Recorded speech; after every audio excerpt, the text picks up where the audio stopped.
throwing gums at each other any chance they get. The fight clock is brought to you by Modelo. One of the greatest knockouts you'll ever see! It's time!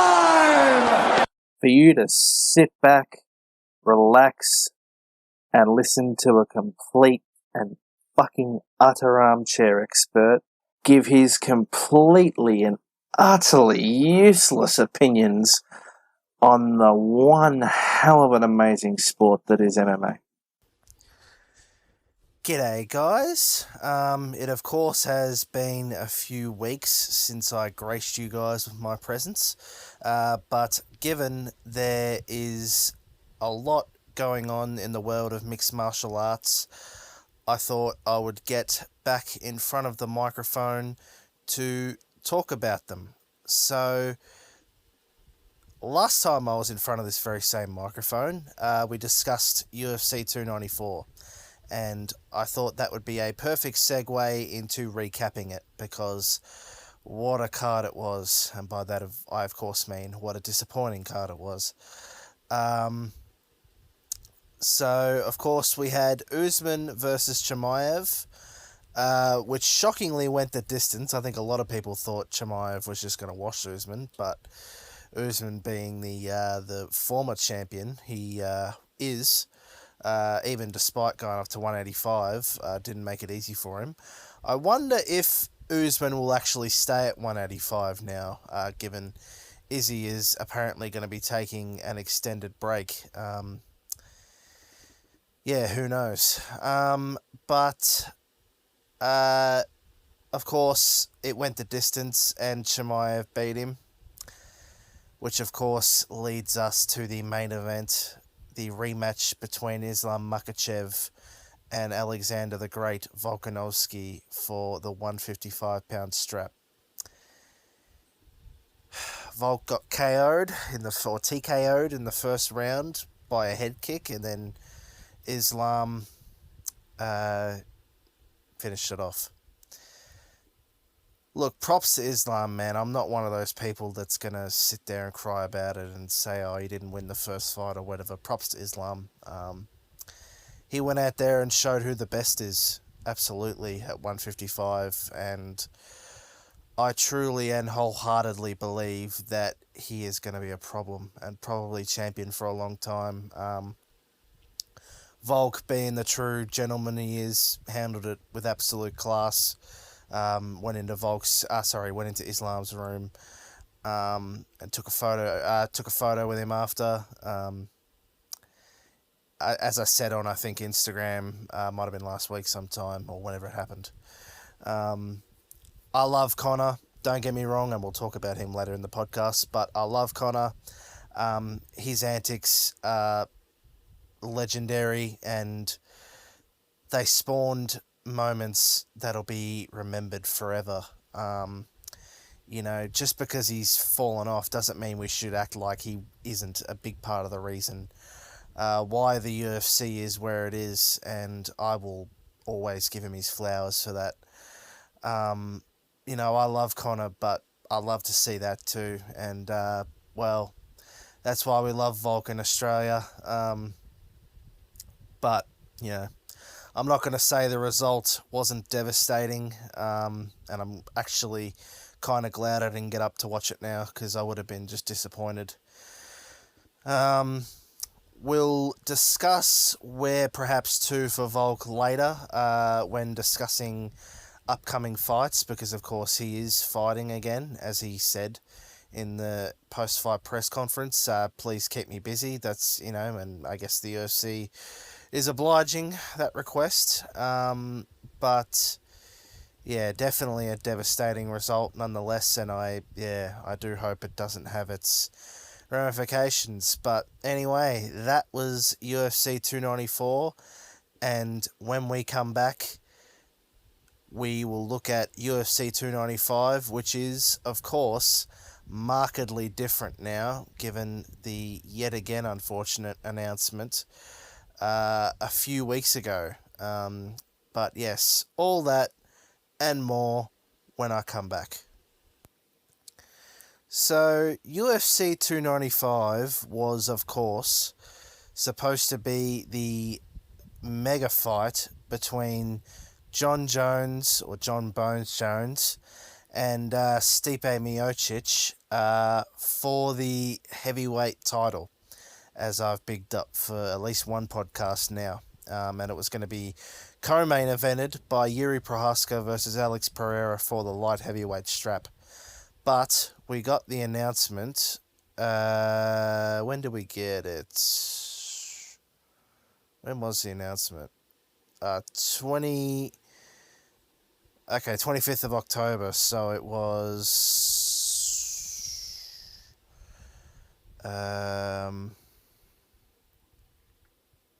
It was roughly 2 and a bit weeks ago, right? So we got the announcement 2 and a bit weeks ago that John Jones was unfortunately out of UFC 295 with a pec injury, and he's going to be out for up to 8 months. So that means he'll also probably be missing UFC 300, which we'll talk about later. But that is now 2 cards in a row that have been ruined by injuries, which of course is a shame. Because I was looking forward to Stipe versus John Jones. Of course, you know, when you see John Jones fight at all, it's a special thing. But Stipe versus John Jones, you know, 2 legends. There was, of course, rumours that John Jones was going to retire.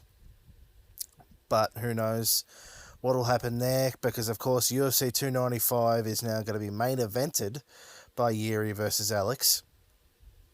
And the co-main event is going to be a fight for the heavyweight the interim heavyweight title between Sergei Pavlovich and Tom Aspinall. And I'm just having a look at there you go. There's probably not much else on the card to break down, to be honest, because it's not really as stacked as it once would have been without John Jones on there.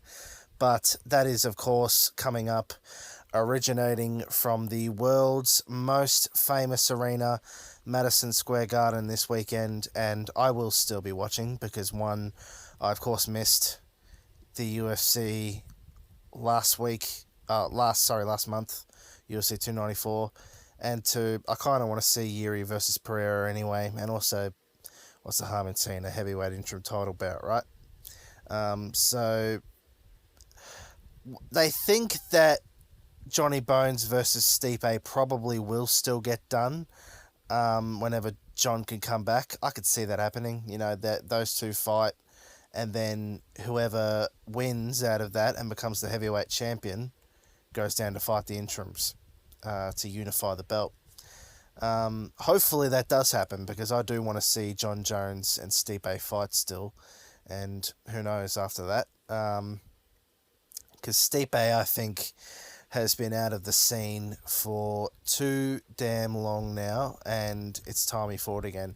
It's a shame it won't happen at MSG, because that would have been good. Of course, I've already seen Jones fight in Vegas. It would have been good to see him fight at MSG, but it is what it is. You know, maybe they could make it at MSG again. I don't know.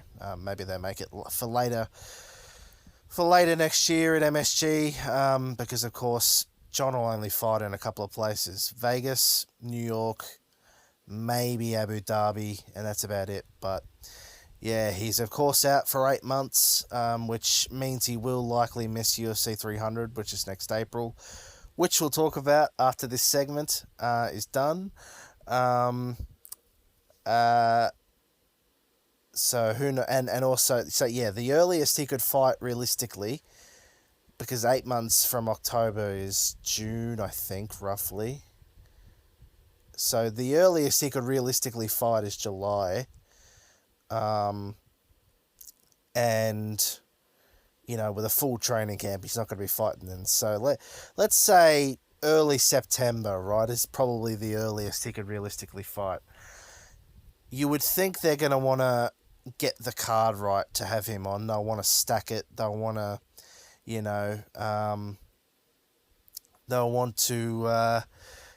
put the right opponents on it, and of course have it in the right place. So it's just a matter of that really that sort of dictates when this fight is going to be. So who knows? I would say definitely no earlier than September. As for Jones's return, be good if they could put him and Conor on the same card. That's why it would have been good if they could have been on UFC 300, which again I will talk about. But yeah, I would say the earliest, realistically, that Jones will be back will probably be about September, roughly. Maybe August if you want to push it. But anyway, guys, that is UFC 295, which, of course, it's a bummer that John Jones won't be on it, but I'm still looking forward to it nonetheless, and I will be watching it. I hope you guys do enjoy it. I should have saved that till the end. I probably will. But I'm going to take a break, listen back to this, and when we come back, Tyson Fury versus Francis Ngannou, which I didn't talk about in the last podcast, and I can't believe I didn't. Upcoming fights, because there was a big announcement from the UFC a couple of days ago about some big upcoming cards. And also Conor McGregor and UFC 300, possibly, hopefully, as mentioned. But all that and more when I come back. We got to talk about Tyson Fury versus Francis Ngannou. Honestly, cannot believe I did not talk about it in the last podcast because that was when it was about to happen. I think it happened either the same week as UFC 294 or the week after. I can't remember. But yeah, I've definitely got to talk about it.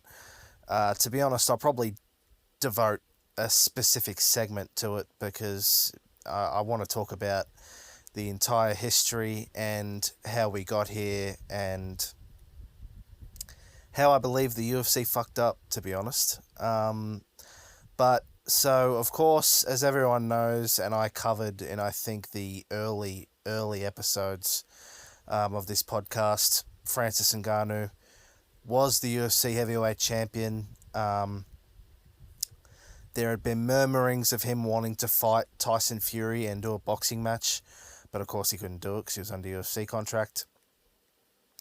He had problems with his knees going into what ended up being his last fight with Ciryl Gane, which he won, shockingly, by using Cyril's own biggest weapon, grappling, against him. Picked him up and slammed him on the floor and beat him to retain his title. And basically from that point on, he was straight into negotiations with Dana about a deal. Long story short, they couldn't reach a deal. Francis was stripped of the championship, or he relinquished it, I forget. And he basically became a free agent and he could do whatever he wanted. After a while, he signed with the PFL, and it was announced that he was going to be fighting Tyson Fury, which of course happened a few weeks ago and took the MMA world and the fighting world really by storm, which I will talk about. But I do want to talk about the split with the UFC because it of course was ugly, as it always is. You know, Dana's like he'll never be welcome back because he outshone him really. He went against the code.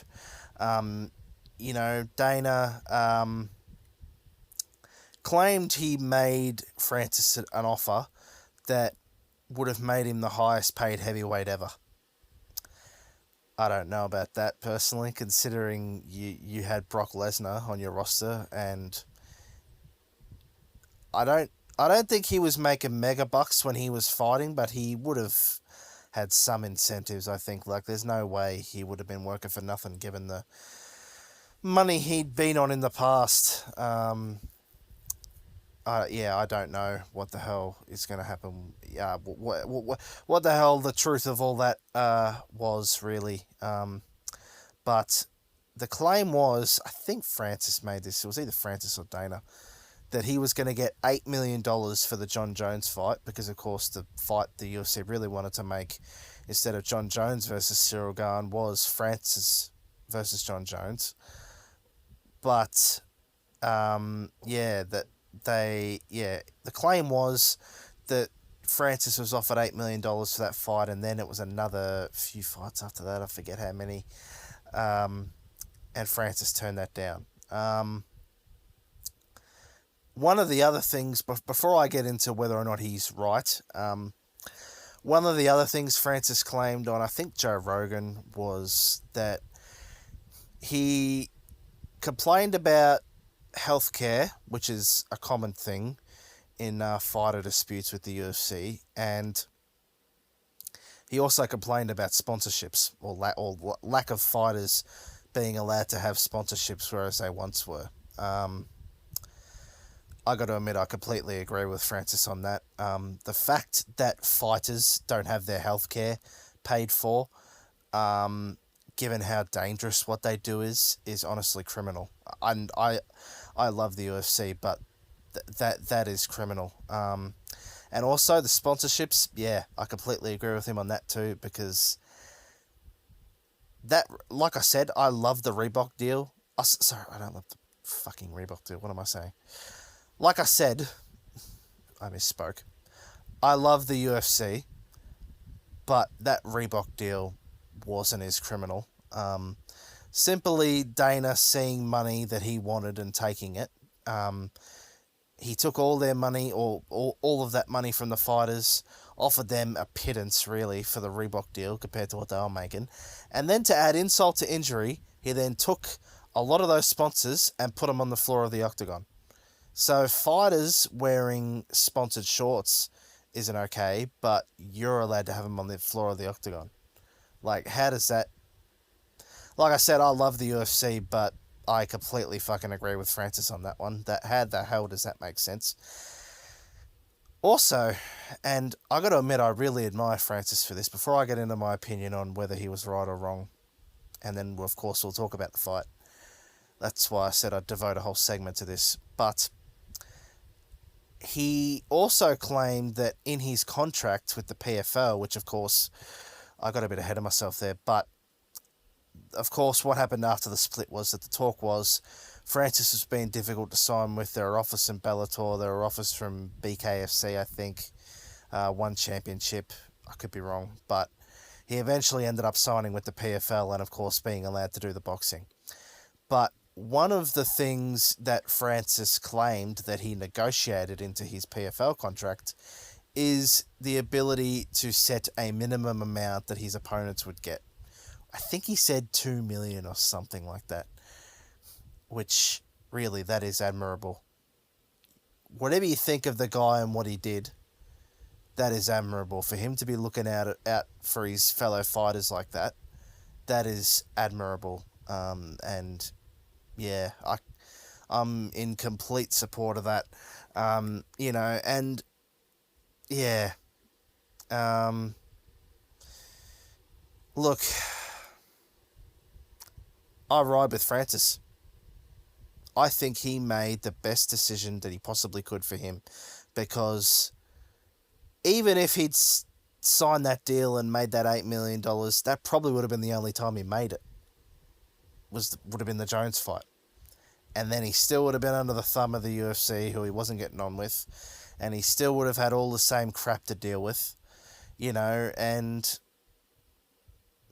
I watched True Geordie, right, and he could not have said it any better. The UFC does not promote individuality. They just want their fighters to be a name, that's it. They promote the UFC, and that's it. And that's why the fighters are stuck under the thumb and feel they can't do anything else, and they eat a lot of shit. It's like the WWE was when they had no competition, or no realistic competition. Like, that a lot of them just want to be there, so they eat a lot of shit, and probably a lot of them don't know what they're worth. You got to give it to Francis. He knew what he was worth and went and got it. And we'll talk about how the fight did and, whatever after this. But he knew his worth and he went and got it. And he also was negotiating for his fellow fighters. How can you not admire that? How can you not admire that? But, yeah, man. Like I said, I love the UFC, but Francis was absolutely right on this in my eyes. And not going to lie, I kind of hope there are some other fighters to follow his lead. I hope this opens the floodgates. I really do, because I think a lot of fighters are scared to do anything, but Francis wasn't. He bet on himself, and it worked, as we'll speak about when we speak of the Tyson Fury fight. And you got to admire that. Whatever you think of the man, you got to admire that, and you got to admire how he did it, and the fact that he wasn't really concerned about just him. So the fight. I think a lot of people, myself included, thought that Tyson would just outbox him and he'd get schooled, like to some extent Conor did in the Floyd fight. But we were all wrong. We were all wrong. Right from the gate, Francis, a novice boxer, went in there and showed just cool, calm, collected, didn't, look to outdo himself, actually knocked down the heavyweight champion of the world, which, you know how crazy that is? That moment, that photo will live on forever, just as this fight will.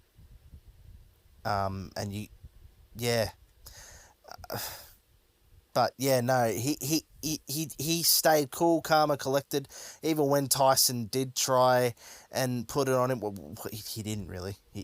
Once Tyson got that knockdown, he wanted no part of Francis after that. He just jabbed and stayed on his bike after that. And the one thing he did that I know of was throw that damn elbow, which him and Tommy Fury have no room to talk about elbows now after that and dirty fighting. They have no room to talk about that after that. But, man, congratulations to Francis. Like I said, he went out there and bet on himself, and it worked. And he of course made upwards of $10 million apparently. And like I said, this fight will be remembered forever, and Francis will be remembered forever for the man who had the balls to stand up for what was right. And like I said, bet on himself, and it came off. You got to give him that. Whatever you think of the man, you got to give him that. And yeah, man.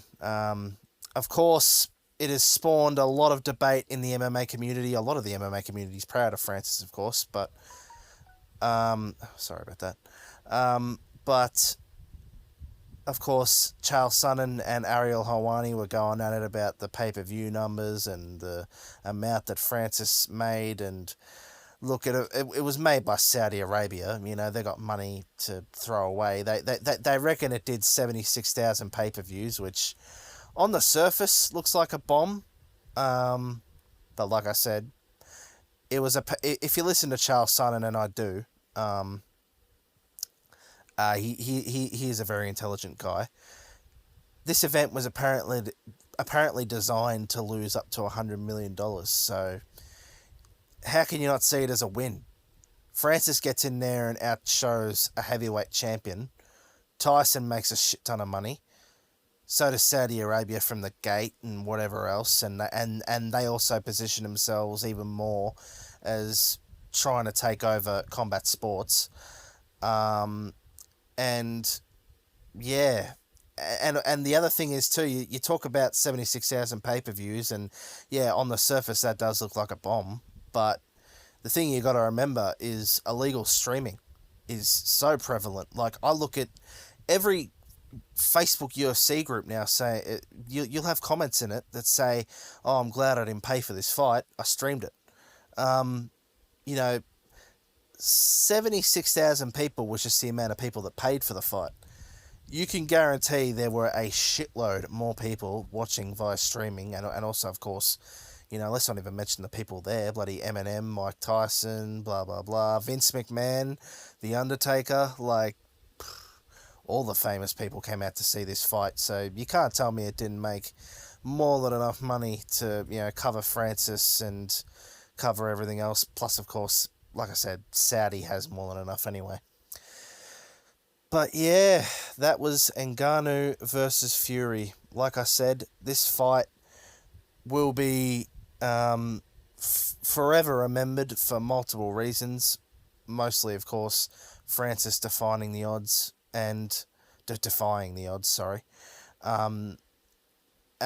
probably also defining the future for a lot of UFC fighters. Probably, really, I think he's opened the floodgates, and I'm glad about that.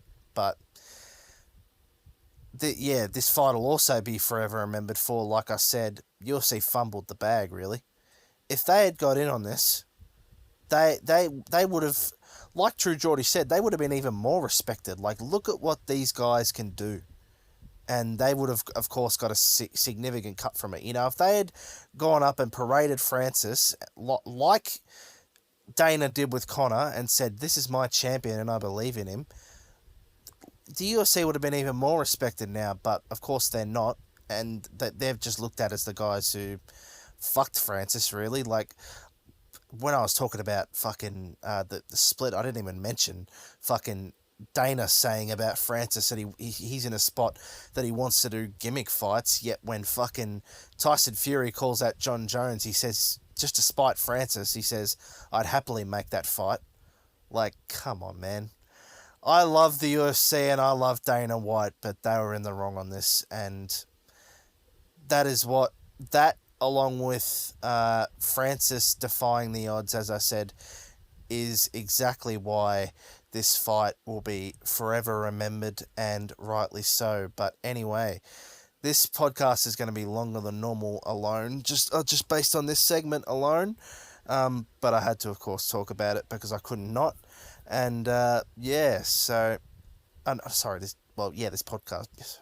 What am I talking about? Yes, the overall podcast will be longer than normal because of this segment. But like I said, I had to talk about it. But anyway, guys, that was that fight.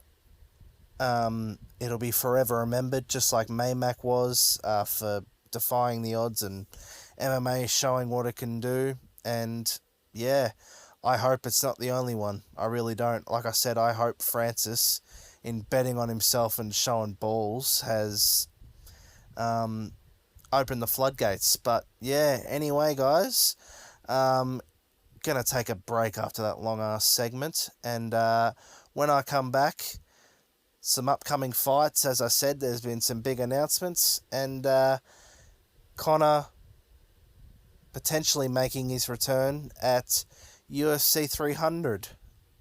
I'm looking forward to it. But anyway, all that and more when I come back.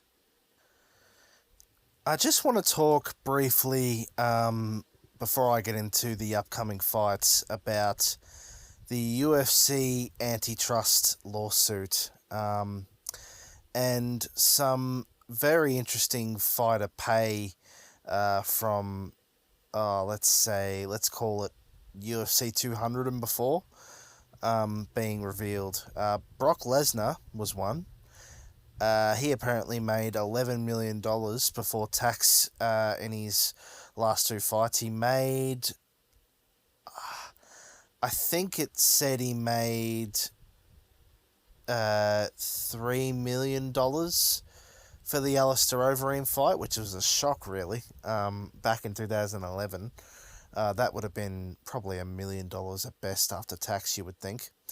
And the talk I always heard was that he made $2.5 million for the Mark Hunt fight, but that was apparently more like $8 million that he made in reality. So who even knows what the real figures are with that. But Conor McGregor was the real interesting one, because he apparently made, this is Conor McGregor, one of the biggest stars in the history of the UFC, made $25 million in all of his fights. I believe it could have been up until Eddie Alvarez. I'm not sure. But it included, Nate Diaz too, and all those other fights, Chad Mendes, Jose Aldo, all those fights, those notable fights that Conor's known for. It's basically pre-Maymac, pretty much, which is when he started commanding those fucking ridiculous salaries bloody tens of millions of dollars per fight, which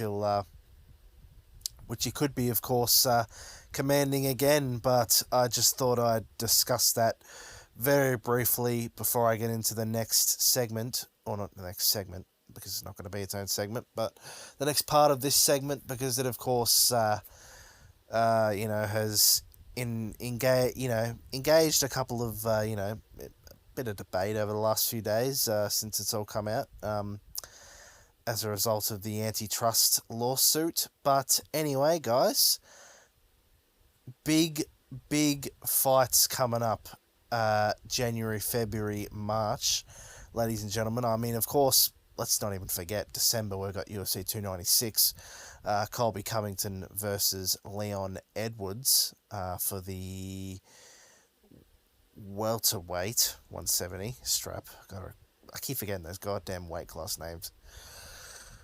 But we've got that, and then, of course, January, UFC 297, we've got Sean Strickland versus Dricus du Plessis for the 185 belt, which is interesting because the talk was that it was always going to be Khamzat Chimaev, but he apparently isn't ready, so Strickland will be fighting du Plessis for the 185 strap, and let's see how that goes.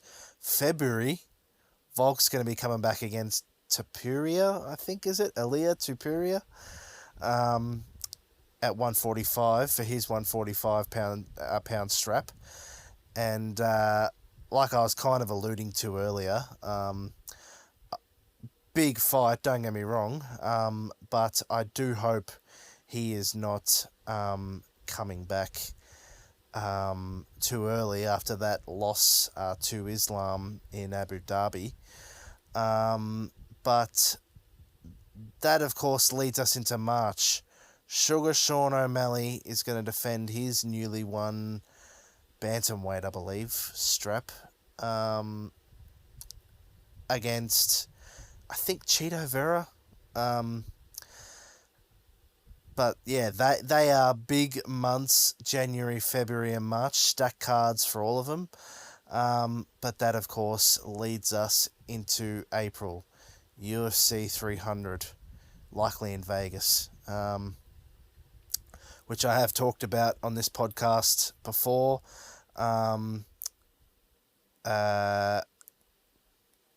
Just crazy the fact that we're almost at 300 UFC cards, like it's mental. Doesn't feel that long ago me and my mate Jesse started watching, and now we're up to 300 cards. Crazy. But the man I really wanted to talk about, and I'll talk about him briefly because and this will be what ends the podcast, because I spoke about him quite a bit in the last one. The notorious Conor McGregor! I can't do that too loud. Fuck. I did that earlier when I was at the pub, and I did it a couple of times actually, God. But there is a lot of talk, like I've always said when he couldn't make December, that he is in fact going to be making his grand return at UFC 300.